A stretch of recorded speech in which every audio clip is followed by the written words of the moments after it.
Cristina de Lourdes, né? Cristina de Lourdes Pelegrino Feres, a dupla face da guerra, a FEB, que é Força Expedicionária Brasileira, pelo olhar de um prisioneiro, baseado no diário do cabo Valdemar Reinaldo Ceresoli. A família Ceresoli, tudo a ver com Ribeirão Pires. Certo. Cristina, muito obrigado que você veio até a redação do Diário do Grande ABC aqui na TV para falar desse livro e falar dos seus projetos. Um deles, para a gente não esquecer, que a gente tem que destacar bastante. As Noivas da Guerra. Por onde que a gente começa? Não sei. Primeiro eu queria agradecer você pelo convite, a oportunidade de estar aqui falando. Eu acho que eu gostaria de começar falando pelo livro do seu Valdemar. Vamos falar. Porque, na realidade, acho que foi esse livro que acabou me inspirando. Toda a pesquisa que eu comecei em 2005, eu recebi, quando eu tinha um escritório de comunicação, isso já faz muito tempo, de um cliente meu, um diário de presente. Essa pessoa, vou citar o nome dele, não, vamos prestigiar, o Emanuel Mendes, que é Claro. de Ribeirão Pires. Ele era amigo do filho do seu Valdemar, e ele falou, sabendo... O secretário? É. Onde anda o secretário? É Manuel Mendes. Isso. Manuel Mendes, quando é que você vai visitar a gente aqui no jornal? Nós tivemos um contato muito grande com o Manuel em 97, quando nós reorganizamos o Museu de Ribeirão Pires. Muitas saudades, viu, Manuel? E aí ele me presenteou com um diário, porque ele me disse assim, eu sei que você é historiador, acho que esse tema deve te interessar. Mas na ocasião eu estava voltada, né, com o mundo empresarial, fazendo, né, tocando o meu negócio, e eu guardei aquele diário, para ser sincera, na ocasião eu não li.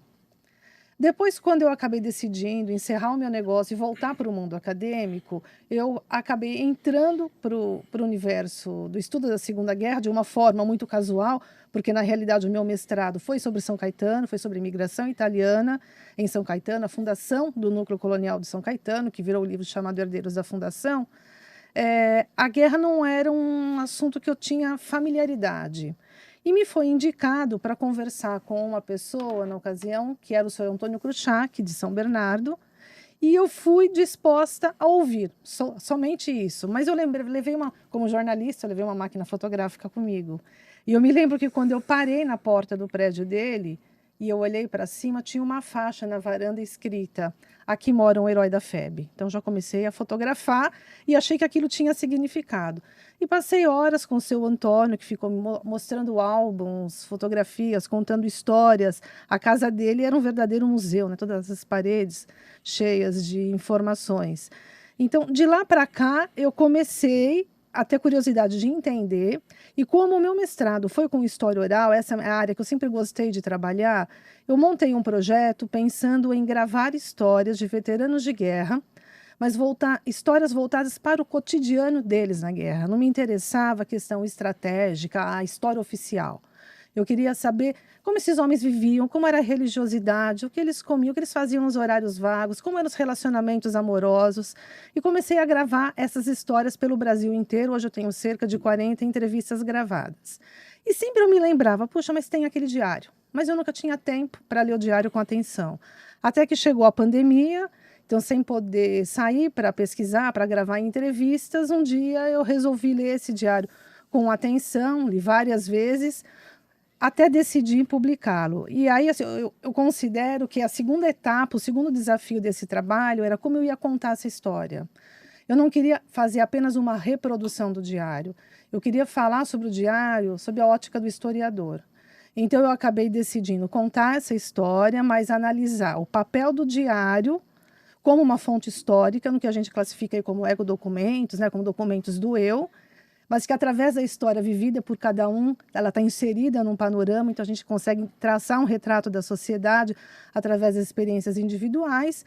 E depois eu acabei buscando algumas documentações oficiais junto ao acervo do Exército, porque eu tinha algumas hipóteses com relação principalmente às sequelas, porque eu acho importante dizer aqui que o que destoa a história do seu Valdemar de outros veteranos de guerra é o fato de ele ter sido um prisioneiro de guerra. Então, dos 25.334 homens da Força Expedicionária Brasileira que foram para a Itália, nós tivemos somente 35 prisioneiros.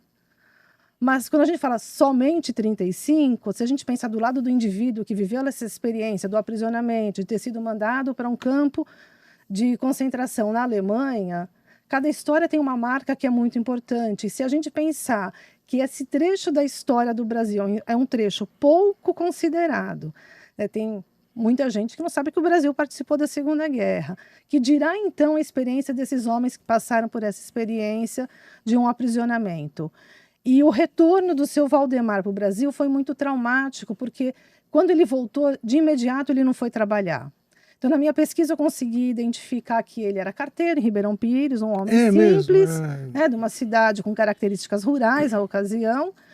E quando ele volta, ele fica alguns meses em casa sem fazer nada. E durante esse período, ele escreveu alguns poemas, algumas crônicas que mostram muito o conflito individual dele sobre como ele voltou. E não é à toa que eu escolhi essas duas imagens para a capa do livro, né, que mostram dois homens, um olhando para frente, outro olhando para trás, que é exatamente esse conflito do homem que partiu, o civil que partiu como soldado, voltou como civil, com toda essa carga. Era um homem que trabalha da infantaria, então era um homem do setor de metralhadoras, com algumas mortes nas costas, e isso marcou muito a experiência dele. E aí, quando ele retorna para Ribeirão, depois, quando esses primeiros 6 meses, como eu disse, ele não teve atividade profissional, ele ficou com esse conflito individual, e depois ele foi trabalhar como escarpelino na pedreira da família de Vicente Mateus. Então, se eu faço toda essa análise sobre a dureza desse trabalho de um homem que está ali com as suas próprias mãos, né, cortando a pedra, isso, a gente imagina naquela época sem equipamentos de segurança nenhum, isso teve sequelas, né, na saúde dele, tanto que ele acabou depois morrendo aos 55 anos de idade. O termo escarpelino você viu conversando com eles, né? É no próprio Museu de Ribeirão, né? Tem esse termo das pessoas que trabalhavam nas pedreiras, que vem da ferramenta, do escarpelo, né? Quando que o seu Valdemar escreveu? Ele trouxe alguma coisa escrita da Itália? Ele começou a escrever o diário no dia que ele embarcou no navio. Ah, é? No dia 29. Quer dizer, ele tinha uma consciência de que isso era importante. Ele tinha, mas isso eu reflito um pouco no diário. No dia 29 de junho de 44, quando ele embarca no navio. Eu acho que o diário representou para ele uma companhia. Era uma forma dele não se perder, né, diante daquele homem que estava saindo da sua terra, deixando a sua família, ir para um lugar que ele desconhecia, para uma causa que talvez ele não soubesse qual fosse. Então, o diário ele vai registrando essas expectativas, esse sentimento de ter deixado a família para trás, o sentimento de que será que vão se lembrar de mim? Será que eu vou voltar? Será que eu vou morrer? E ele termina o diário quando ele volta para o Brasil, o que é uma questão muito interessante. Então, dia a dia, ele vai registrando as atividades. Depois que ele foi aprisionado pelos alemães, o que se deu em 31 de outubro de 44, a forma de narrar o diário muda. Então, existe o registro, mas o registro é feito num outro tempo. Então, a gente percebe, a gente que lida, né, com as letras, percebe que ele escreveu isso depois, não no calor dos acontecimentos. Óbvio, ele estava como prisioneiro. Né? E ele conseguiu preservar o diário fisicamente?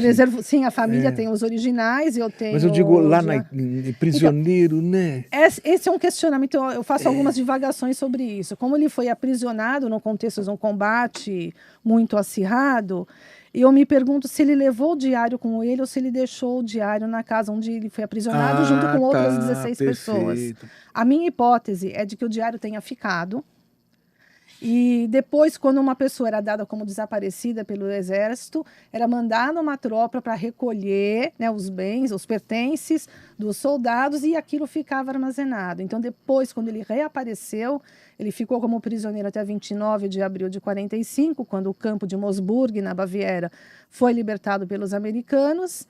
E aí depois ele foi levado para a França pelas tropas aliadas, onde lá ele se alimentou bem, tomou coisas que ele registra, né? Que ele tomou banho, ficou com uma aparência humana, fala que chegou até a engordar, porque passou a se alimentar bem. E aí depois, quando ele volta e se reapresenta às tropas em Alessandria, é que aí ele consegue recuperar os bens dele. Mas nos arquivos do Exército que eu procurei, não existe nenhum registro que arrole todos os bens que foram identificados dele. Então, essa é uma hipótese, né? E eu deixo isso claro no livro. Eu suponho que não tivesse. Até porque, se o diário estivesse com ele, vamos partir da seguinte hipótese, e ele tivesse forma de registrar, ele continuaria a registrar diariamente no campo. E ele não fez isso. Tá. Por isso, Ele fez posteriormente. E aí ele encerra com a chegada ao Brasil em julho de 45. A família concordou plenamente em fazer. Concordaram, né? Né? Não tive resistência nenhuma. Que legal, isso foi ótimo. E o lançamento foi o ano passado. Foi no finalzinho de novembro, eu fiz o pré-lançamento na feira de Ribeirão Pires, em consideração à família. O resultado foi bom, as pessoas... Tem sido uma recepção boa. Já tenho participado de vários blogs para falar. A temática da guerra é uma temática muito atrativa, né? Existe um público muito interessado nessa temática atualmente. Embora quando a gente fale de diário, parece uma coisa meio banal. Mais um diário.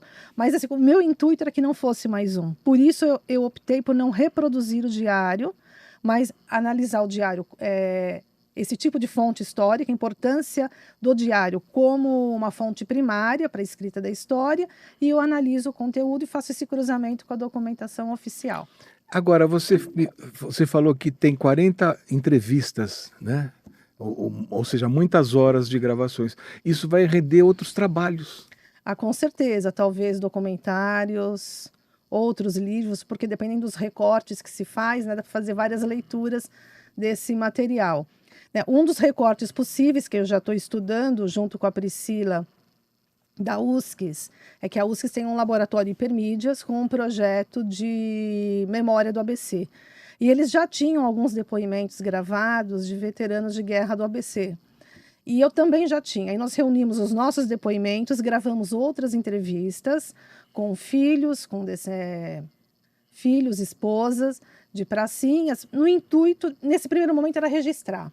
Quando nós começamos a fazer a leitura desses depoimentos, nós começamos a achar um ponto em comum em todos eles. Todos esses homens tinham uma sequela que não era sequela física. E que é um dado super importante, porque quando a gente estuda os dados da guerra, a gente tem as estatísticas, então, dos 25.334 homens que foram, nós temos cerca de 450 que morreram. A gente tem estatísticas de quantos ficaram mutilados, estatística de quantos tiveram algum tipo de doenças, mas nós não temos estatísticas sobre os sequelados, e aí nos sequelados eu classifico os que ficaram com doenças psicológicas, os que viraram alcoólatras, os que passaram a viver na rua mendicando e os que se suicidaram. Também, né? O índice de suicídio foi muito alto também. Então, assim, eu tenho um curso que eu costumo dar, que eu levanto várias matérias de jornais da época que vão mostrando essas reportagens sobre, né, assim, o ex-veterano de guerra mata a mulher, mata a filha e depois se suicida. Então, na década de 50, esse tipo de notícia ela era muito recorrente. Então, o nosso intuito agora, a questão é só conseguir recursos, mas nós queremos fazer um documentário sobre os paulistas sequelados de guerra. Milton Parron, jornalista da Rádio Bandeirantes, tem um programa de memória há 40 anos. Ele fez vários programas com sons, com imagens, sons de jornais, de rádios de época focalizando. Seria importante ter contato. Tem um trabalho famoso, não sei se você conhece, é o Chico da BBC.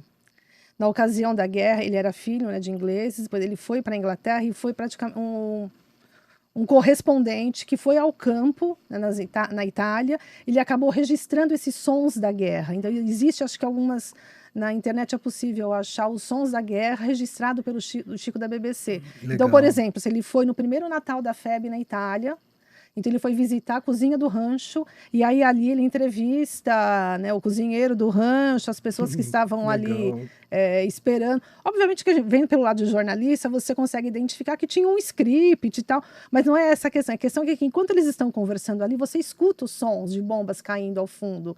Então, a questão do cardápio, que é legal, que ele registra isso também. Os próprios pracinhas durante a guerra, o brasileiro tem essa característica de ser muito alegre. Então, se a gente pegar imagens dos pracinhas desembarcando na Itália, você vê pelas fotos dos homens que estavam descendo dos navios, muitos levavam instrumentos musicais. E fazia batucada, né? Mais que batucada, eles compunham músicas. Certo. Então, tem um disco chamado Expedicionários em Ritmos, que ele agrupa todas essas músicas que foram compostas por pracinhas na Itália. e que usam como temática Hitler, Mussolini, os acontecimentos que estavam acontecendo. Isso é muito rico, que mereceria estudo também. Eu quero que você fale das noivas da guerra. Olha, Então vamos isso lá. da novela, da filme, Isso da Casa Especial. Casa Especial. As noivas da guerra e a canção famosa da italiana, né? Então vou contar as duas coisas na sequência. Tá. Nessas minhas entrevistas, que eu disse que são as 40 e tantas, começou a aparecer uma referência nas entrevistas sobre o navio das noivas. E como isso começou a ser recorrente, eu comecei a interpelar as pessoas dizendo, mas o que é o navio das noivas? E os meus entrevistados diziam assim, é um navio que trouxe as italianas que se casaram com pracinhas para o Brasil. Ponto. Em função disso, eu comecei a buscar na bibliografia se existia algum estudo, constatei que não existe nenhum estudo a respeito, então eu tenho feito o levantamento da documentação e tentado localizar as famílias dessas mulheres. Então, resumidamente, foram 58 italianas que se casaram oficialmente com soldados brasileiros. Muitos desses namoros, desses relacionamentos, eles começaram primeiro em função da localização das tropas. Então, quando a gente fala assim, os homens foram para a guerra, dos 25 mil e tantos, não são todos que entram em combate. A gente tem todo um serviço de retaguarda que dá suporte à guerra, a logística, a cozinha, os hospitais, e a própria reserva de pessoal. Então, para citar um exemplo, em Staffoli, que é uma cidade próxima a Pistoia, havia uma reserva de pessoal. E esses homens ficavam ali aguardando para entrar em combate. Enquanto eles não estavam combatendo, eles acabavam se relacionando com a comunidade local.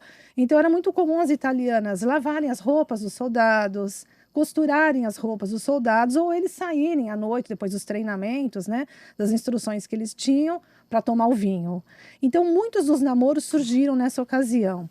Outros, quando a guerra já estava no finalzinho, quando os soldados começaram a ter mais liberdade para poder sair, começaram a ressurgir os bailes na Itália, então alguns relacionamentos aconteceram assim. Por exemplo, o de Dona Iole e do seu João Pedro Paz, que inspiraram a música La Mia Gioconda. A história deles foi assim, eles se conheceram em abril de 45, então a guerra não tinha oficialmente terminado ainda, que acabou em 8 de maio, mas já estava no finalzinho. Então ele saiu para ir no baile, se apaixonou por ela à primeira vista.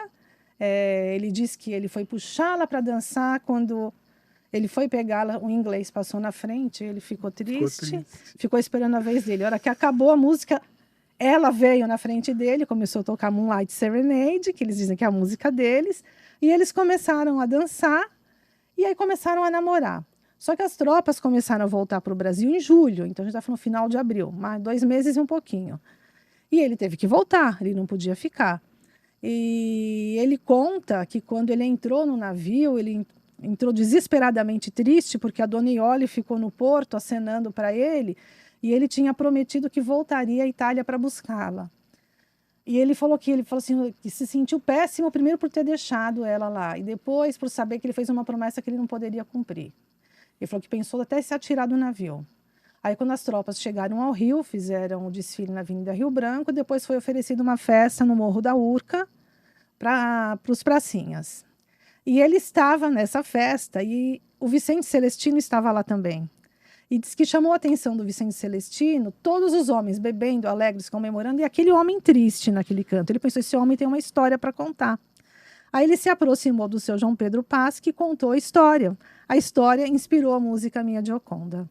Que legal! E depois a Dona Iole veio para o Brasil, mas isso só se deu em 46, porque ele era de Porto Alegre. Ela foi, então, uma das noivas da guerra? Então, não foi. É isso que eu vou contar. Ele foi para Porto Alegre, porque ele era de lá, e ele trabalhava no setor hoteleiro. Um dia ele recebe uma carta dela dizendo que ela estava grávida. Aí ele ficou desesperado, porque queria que ela viesse ao Brasil. Ele não tinha dinheiro para ir buscar, e nem dinheiro para trazê-la. Então ele acabou envolvendo o jornal Zero Hora, que fez uma campanha para arrecadar dinheiro, pediu ajuda do consulado italiano, e através desses trâmites então, ele conseguiu dinheiro via campanha, o apoio do consulado, com a condição deles se casarem. Como ele não tinha condição de ir para a Itália se casar, foi feita uma procuração, a mãe dela o representou nesse casamento, então até que isso tudo aconteceu, a criança nasceu, e a Dona Iole só chegou em 46 ao Brasil já com a criança no colo. Mas aí só que eu queria concluir é que essas 58 mulheres que vieram ao Brasil, casadas então com os pracinhas, então aconteceram esses relacionamentos que eu falei já no finalzinho da guerra, e para que elas pudessem vir ao Brasil, primeiro, elas não poderiam vir no navio com os homens. E o governo brasileiro, para autorizar a entrada delas, exigia que elas se casassem para poder fornecer um salvo-conduto. A gente não pode esquecer que o Brasil vivia ainda uma legislação que não permitia a entrada de estrangeiros naquele momento, porque o governo Vargas não queria, né, temia que esses estrangeiros concorressem com os trabalhadores nacionais. Então, a exceção foi feita às mulheres porque elas viriam na condição de esposas, elas não viriam para concorrer no mercado de trabalho. Então, elas acabaram se casando, conseguiram esse salvo-conduto e vieram num navio Pedro II, que chegou no Brasil no dia 31 de outubro de 45, um dia depois da renúncia do Getúlio Vargas. Então, o que aconteceu é que a própria mídia acabou dando mais espaço para a renúncia do Vargas do que para o navio das noivas. Não que não tivesse aparecido. Poucas notícias, as notícias dos jornais da época mostram a expectativa com a chegada do navio, porque surtia muita expectativa entre as pessoas e curiosidade saber como no ambiente de guerra aconteceram aqueles casos amorosos. Então, os jornais começaram a noticiar isso no dia da chegada do navio. Houveram várias fotografias, algumas entrevistas com os casais para contarem suas histórias. E mais uns 2, 3 dias, o que chamou a atenção da mídia foi o fato de 2 esposas ficarem esperando os maridos e eles não terem aparecido. Mas depois elas desapareceram da história. E aí você está recuperando. Eu vou te dizer que, inclusive, na Itália, que eu acabei agora recentemente, fui para a Itália fazer uma palestra sobre essa temática e uma pesquisa nos acervos públicos, e os jornais de lá também só fazem o registro no seguinte sentido: no dia tal, o navio tal partiu com as 58 esposas para o Brasil. Nada mais do que isso. Mas você está no caminho certo. Você tem um livro lindo. Para a gente conseguir o livro na editora? Tá na Martins Fontes, na própria editora Intermeios, e tem na Amazon também. E esses próximos trabalhos você mantém a gente informado? Com certeza. Né? Então, o jornal vai dar maior apoio, está dando maior apoio, né? Isso é muito importante. As noivas da guerra, nossa, as noivas Eu queria, se possível, posso deixar meu Instagram, se alguém quiser mais informação sobre o livro, alguma palestra, algo a respeito. Isso. É CR Historiadora, ou seja, Cristoriadora. Legal. Ok? Eu queria que você desse um alô para o nosso telespectador. A câmera é sua. Eu queria convidar os telespectadores a lerem o livro, conhecerem um pouquinho mais esse episódio da história do Brasil, que é tão pouco valorizado, a refletir sobre o papel desses homens, sobre o papel do que é um herói de guerra. Eu vejo entre as famílias dos febianos se usa muito o conceito herói e, né, no nosso dia a dia, na sociedade, a gente meio que desconsidera o papel desses homens. Então, acho que a ideia do livro também é suscitar um pouco dessa reflexão. Tá. Cristina, muito obrigado. Nesses anos todos da Página Memória, sempre aparecem informações sobre a guerra, fotografias, histórias. Tem um grupo de estudantes da Metodista, da Universidade Metodista, que escreveu sobre o tema. Quer dizer, um tema fascinante, mas que está assim... E você tá dando uma embalagem nisso, sabe? Isso, você está de parabéns. Obrigada. Muito obrigado. E recuperando o papel das mulheres também na guerra, também, né? Com as noivas, é verdade, é isso mesmo. Também. Gente, olha, que notícia boa, hein? A dupla face da guerra, a febre pelo olhar de um prisioneiro, Valdemar Reinaldo Ceresoli, o carteiro de Ribeirão, o escarpelino de Ribeirão. Na próxima semana vamos tentar fazer uma outra matéria tão gostosa como essa, tão bonita como essa, tão humana como essa. Você está convidado. Até lá. Que demais, viu? Olha, fantástico.